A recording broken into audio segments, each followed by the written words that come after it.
Okay, mayong mudto, mayong mudto na usab kanatong tanan Luzon, Visayas, Mindanao. Mayong mudto Philippines, mayong mudto world, mayong mudto universe. Ana na pud ta mga higala dinay atong tulumanon sa kahanginan CONA Catechesis on Air. O ako lang gihapon kini inyong ubos nga alagad Reverendo Padre Edwin Academia Acab. Abi no adlaw na usab karon nga Sabado. Pizza Noybe na kini sa bulan sa Pizza Noybe na kini sa bulan sa Marso tuig 2024. Nahala no, may mudto na kanatong tanan mga higala na hinaot ko nga naa kamong tanan sa kapiskay panglawas. Walay ubo, walay hilanat, walay sipon, walay labad sa ulo pero nagginhawa pa. Importante gyud mga higala man dunay drama sa una mga higala nga ginhawa delpin. Aya. Nahala no, may mudto na Bidos Mindanao mga higala dunay linog no. Dapit sa may sa Davao dapit 6.1 no. May dire sa tuwa kay wala din sa ayungon ra bagod sa ako ang parokya. There was one time nga nakasinati sila diri og kusog kay linog no muna nga ang mga tao diri kuan kayo kanang gitawag nato og alerto 24 ba sa kabahin nagsunog kabahin naglinog ingon niya no.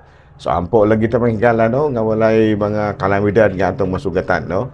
O gani dili man noon nato ni matawag og kalamidad puro bali nang inita. No wala.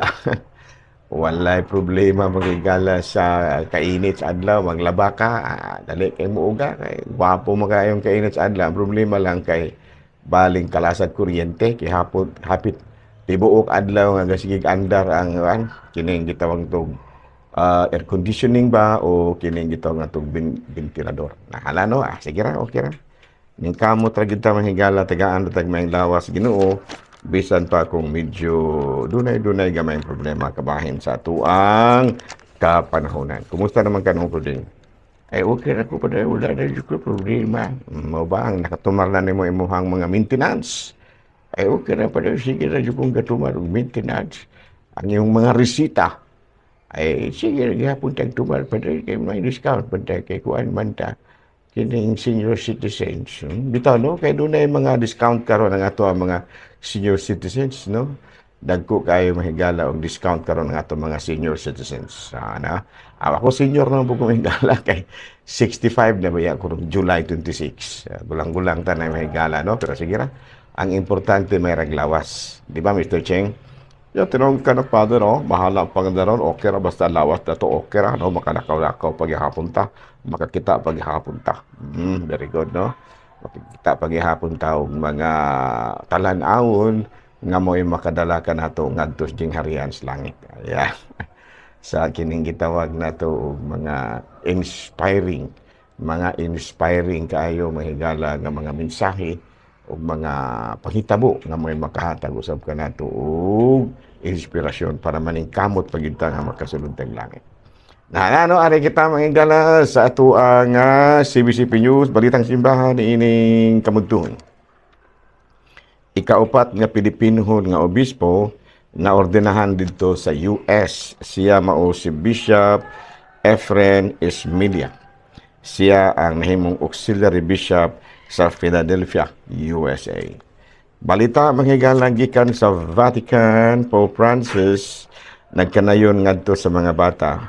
Changing the world starts with please and thank you. Buti pasabot sa Binisaya pa ang kausaban sa kalibutan magsugod gyud diha sa paggamit sa pulong nga palihog o bakaha sa labat. Mao kadto mahigala mga balitang simbahanon ining kamudtuhon o atong timbayaan og mayong mudto ang ako ang agawix din sa Kalumbuyan no si Gawix ng Coraparoco din no si Gawix si Padre Christian Durango. Ang ato po mga akong classmate po si Kihor Maygala no si Padre Obing Masyon. Kumusta?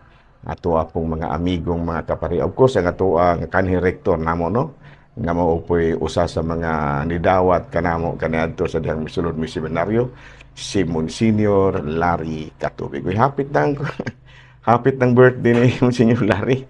sa Candelaria, no? Candelaria, no? Kaya ang tinuod ngalan ni Monsignor Larry, Candelario man ni siya. Nahala, no? May mundo na kanatong tanan, mga higala. Ari kita sa kumalaman din CBCP. Ari na po kita sa kanang Saint of the Day. Kasi may ato ang Saint of the Day karon pa there, March 9. Bino ang atong Saint of the Day karon nung pulding, mao si San Francisca sa Roma. Saint Francis of Rome, no? Ang Francis, Frances. Yan natao siya na atong tuig 1384. Unya na kuan kini siya, kining na datoon ni sila, datoon yan, naminyo ni siya and then iyang na-convert ang iyahang bana ngadto sa Kristyanismo. Unya nagpuyo kini siya sa kakinabuhing maampuon ug nahimo gid siya nga hinapigtabang sa mga kabus. Gani nahimo siyang founder sa usa ka kongregasyon nga hilabihan na kayong daghanang membro, ang Oblates of Mary, which is serving the people up to different nations. Yan na, no? Si Cardinal nga, no? Pwedeng Cardinal nga taga Mindanao, no? Kuan na siya, OM na siya, Oblates of Mary. Okay. Nahala, no? Padayon ta, mga higala. Ada kita sa ato ang Jolo joke. Bahasan po lamang makakatawa mo ani. Dunay ada kita sa atong joke ginagmay. Si Busting, naabot na dito sa langit, yan namatay naman lagi. Gi-interview na dahil siya ni San Pedro. Kinsa yung mong alan? Kuan. Ang Busting akong pangalan, Nyor.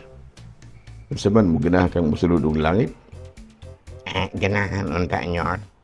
Saban, tigsimba ka ba sa buhi ka pa? Tigsimba, mampod. Tigtabang bakas sa mga pobre? Tigtabang, mampod. Sa mga mahuyang, mga babae, tigtabang ka? Tigtabang jud ko, Nyor. Gani, baguhay pa lang, nakakita ako og away. Ano ba? Kaya diha manggoy ka ng babae nga gibugal-bugalan bas mga hubog, akong gibadlong ang hubog. Kuya, ay, kig-away man. Wasad na ako gid balibare, kay martial arts, good pod ta. Expert, good ta.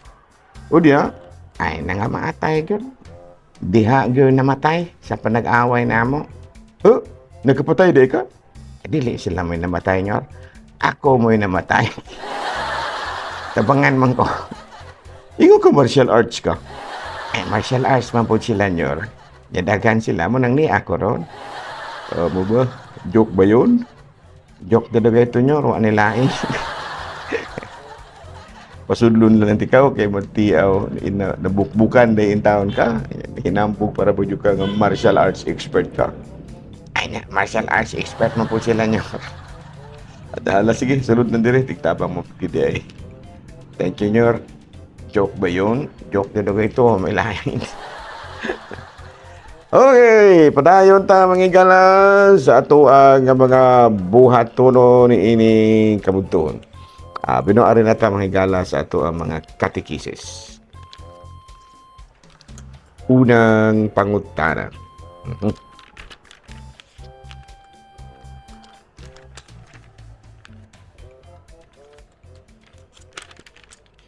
Yada.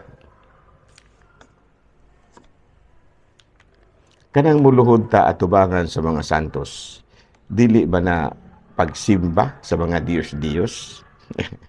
Dili.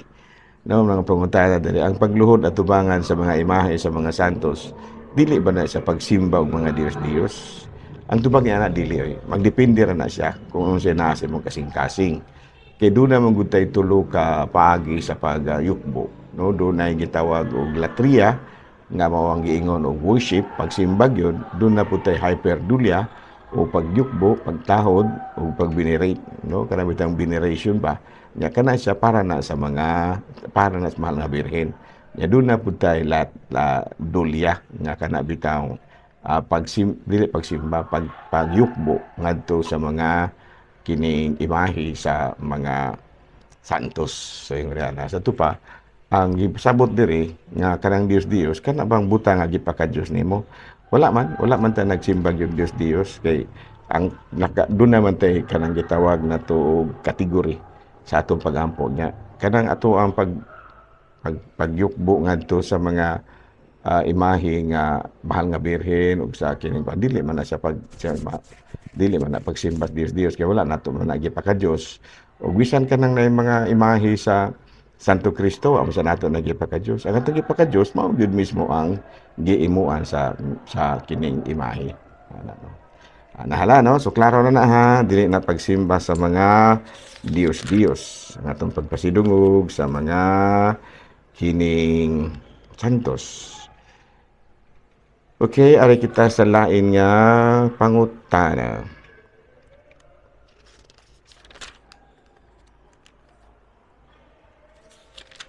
Okay, pwede ra ba nga sa TV ra ko mo apil sa mesa? Kay gulang naman ko, 72 na bang ko.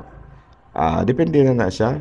Depende ra pala nimo kung makaya pag yun nimo nga makasimba ka, okay ra. Pero kung luya na gyud, okay ra na siya, no? So di kana bitaw if it is physically or morally impossible, pwede ra na siya. Pwede ra na siya kay wala dili man makaya na sa imong kuan kapasidad nga moadto pa kag simbahan. Ingon niya no. So na nga sa 2 Timothy chapter 4 verse 7, I have fought the good fight. I have finished the race. I have kept the faith. Makikinang 72 na kalugo sa mga nikakatindog. Manto po kag simbahan. Sakto ra nang naakas TV. Pero kanang kabahin sa pagpangalawat, mahangyo ala mga lay minister basin kanang naay kining gitawag na to og mapasugo nga kanang gitawag og pakalawaton ka. 72 anyos naman ka. Okay, adunay mabasa nga word, aduna bay mabasa nga word nga Catholic sa Biblia ato bag wala. Pero bisan tuod kung wala kay Katoliko, pero ang kahulugan niini anaa sa Biblia, no? Sa Marcos kapitulo 16 bersikulo 15. Miingon siya kanila, panglakaw kamo sa tibuok kalibutan ug isang yamayng balita ngadto sa tangkatawhan. Ug tudloi ang tanang mga tao, ang mutuo magpabunyag maluwas apan ang dili mutuo silutan. No, kanang giingon nga panglakaw kamo sa tibuok kalibutan, no na ang gitawag nato word nga Katoliko. Okay, ang word nga Katoliko kuan man guna kanang gitawag nato sa English universal. Muna nga kay universal man, no, muna nga gitawag ang atong kuan o kining Katoliko kay in line kana sa sugo ni Kristo nga paadtuon ang mga apostoles, no, sa kining tibuok kalibutan. Pero si San Ignacio sa Antioquia around the 110 AD, matod pa din, no, let no one do anything of concern to the church without the bishop. Let that be considered a valid Eucharist which is celebrated by the bishop or by one when one whom he ordains. Wherever the bishop appears, let the bishop be there, just as where Jesus Christ is, there is the Catholic Church. Ato ka nang mabasa sa letter sa Smyrna, Smyrna, no, chapter 8 verse 2. No, si San Ignacio de Antioquia, no, ito pa niya, no? Wherever the bishop appears, let the people be there, just as wherever Jesus Christ, there is the Catholic Church. No, ito pa ang unang yung ganigamit ini word nga Katoliko, mao si San Ignacio sa Antioquia. Nahala, no, padayon ta sa ato nga mga buhatono ni ining kabuntuon. Another question. Masa man yung purgatorio, Padre? No, purgatorio is a place of purification for those that die in God's friendship and grace, but are not perfectly clean. Those that go to purgatory are destined for heaven, but they just need to be cleansed up a little before they enter. Sa ato pa kini purgatorio, actually ang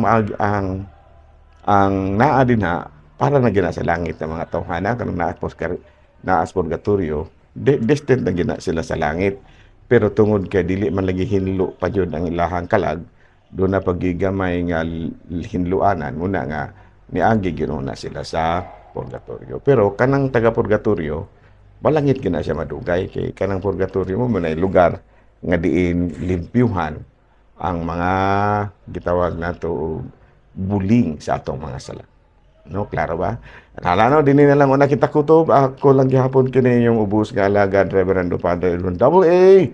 Mana milit na usab kaninyo panalangin kanato ang Dios nga magkagahom sa tanan. Amahan, Anak, Espiritu Santo. Good noon, Pilipinas.